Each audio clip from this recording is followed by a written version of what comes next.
Bienvenue sur la chaîne qui décrypte le pouvoir, révèle les vérités et analyse les grandes décisions qui façonnent l'avenir de l'Afrique. Mesdames et messieurs, bonsoir. Ce soir, nous revenons sur une actualité brûlante qui fait réagir bien au-delà des frontières du Burkina Faso. Une prise de parole marquante de Ibrahim Traoré, qui ne laisse personne indifférent et qui soulève de nombreuses interrogations. Discours stratégique, message politique ou signal fort adressé à la communauté internationale. Derrière chaque mot prononcé se cachent des enjeux majeurs que nous allons décrypter ensemble. Dans cette émission, nous irons au-delà des apparences pour comprendre ce qui se joue réellement. Les implications politiques, les conséquences pour la stabilité régionale et l'impact sur l'avenir de l'Afrique. Restez avec nous, car ce que vous allez entendre pourrait bien changer votre regard sur cette situation. Ici, sur Actu Afrique TV, nous ne faisons pas que relayer l'information, nous la décodons.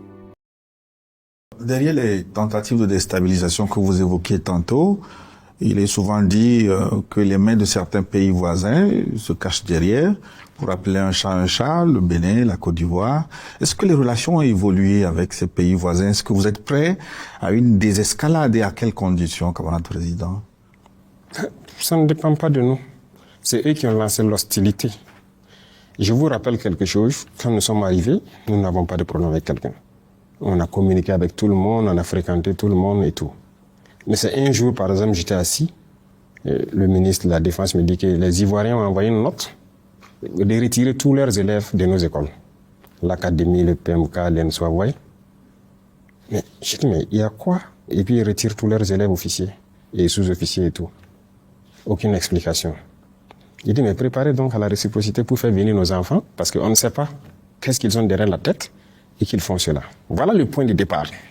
Le premier acte posé par les Ivoiriens. Nous aussi, on a fait rentrer donc nos élèves et on a laissé partir les élèves. Et petit à petit, on a commencé à voir les actes d'hostilité vis-à-vis de nous. Pas de souci. On prend le Bénin et autres. Nous, on n'a pas provoqué quelqu'un. Mais on a tous vu, quand encore ils ont voulu transporter une guerre dans notre région, mais qui était au devant? Le président Ouattara est sorti qu'il va envoyer un bataillon, il a tout préparé et tout. Nous attendons son bataillon toujours.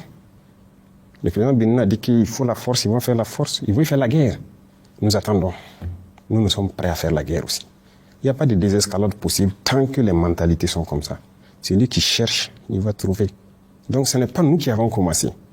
Si les gens ne sont pas assez intelligents pour laisser encore les impérialistes venir les dire « tuez-vous entre frères noirs », qu'on y aille. Si c'est la solution pour atteindre l'indépendance, nous sommes prêts. Mais personne ne va nous asservir encore. Nous sommes prêts à cela. Nous nous battons. Nous nous battons déjà. Parce que le terrorisme, c'est une manifestation de l'impérialisme. Donc, ne parlez pas de désescalade tant que la mentalité n'a pas changé. Il y a des gens, chaque mois ou chaque 2 mois, il faut qu'ils courent aller à Paris, aller prendre les ordres. Et revenir pour appliquer. Accrochez-vous bien, car la suite est encore très intéressante. Il y a des gens, chaque mois ou chaque 2 mois, il faut qu'ils courent aller à Paris, aller prendre les ordres. Et revenir pour appliquer. Ils ne sont pas libres. Ils ne sont pas libres. Nous, par contre, personne ne nous dicte ce qu'on doit faire. On gouverne en fonction de nos populations, du besoin de nos populations. Nos populations ont besoin d'eau. On fait tout pour donner l'eau. Ils ont besoin d'avoir l'autosuffisance de manger à leur faim.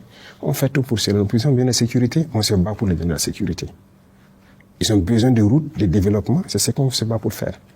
Mais nous ne partons pas chez quelqu'un, aller prendre des ordres, il faut donner le marché de route à telle entreprise, donne tel truc à telle entreprise ou quoi. Ce sont des esclaves en fait. Et eux, tant qu'ils seront dans cette mentalité, oubliez les désescalades. Au contraire, ça va aller de mal en pis. Tant qu'ils seront dans cet esprit. Voilà ce que je peux dire. Il est droit de l'homme, Monsieur le Président. Organisation internationale, on vous a accusé de réprimer la presse indépendante et la société civile. Y a-t-il une place pour les droits de l'homme au Burkina Faso?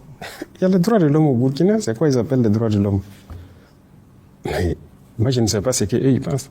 Vous savez, personne ne va venir ici financer des gens, les endoctriner pour détruire nos pays, ça n'aura pas lieu. Vous savez, il y a combien d'ONG au Burkina? Vous pouvez imaginer, faites des recherches. C'est même pas des centaines, hein. C'est beaucoup. Je ne vais pas vous donner le nom. Faites des recherches. Cherchez chaque ONG fait quoi. Vous croyez vraiment que c'est humanitaire? Donc il y a des choses comme ça qu'on combat. On dit qu'on combat les droits de l'homme. C'est ça les droits de l'homme? Nous, on lutte contre le terrorisme pour sécuriser nos populations.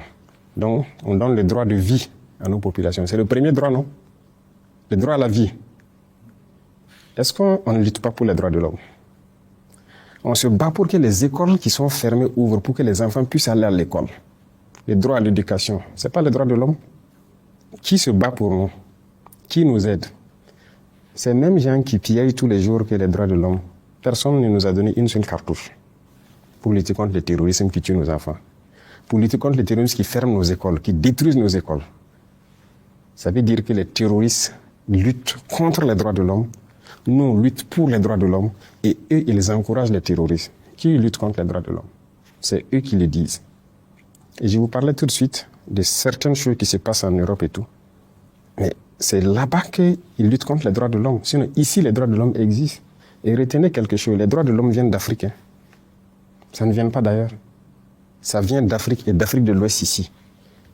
Les premières chartes qui parlaient des droits de l'homme, c'était ici, dans la Confédération AES, plus précisément au Mali. La charte de Kourou-Kamfou. Donc les droits de l'homme étaient connus par les Africains. On était bien organisés, une société bien organisée, chacun avec ses droits, même les droits des femmes.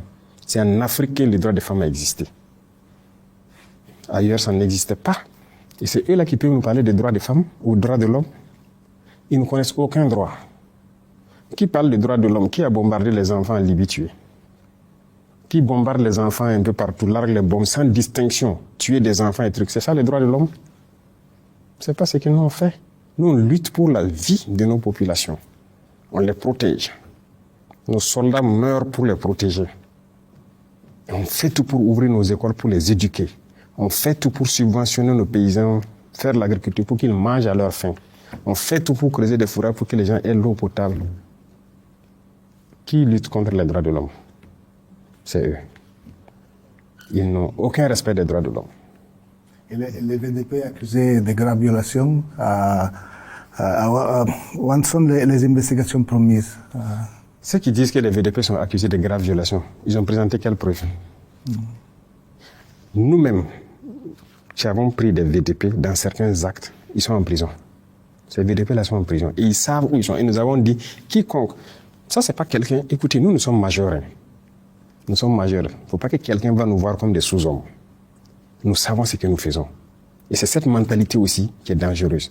Parce que souvent, certains dirigeants en Occident et trucs là, voient les Africains comme des sous-hommes. Et donc, ils viennent ici comme si ils doivent nous apprendre des choses. Je vous ai dit que le droit à la vie, c'est nous, on enseigne ça au reste du monde. Personne ne nous enseigne ça.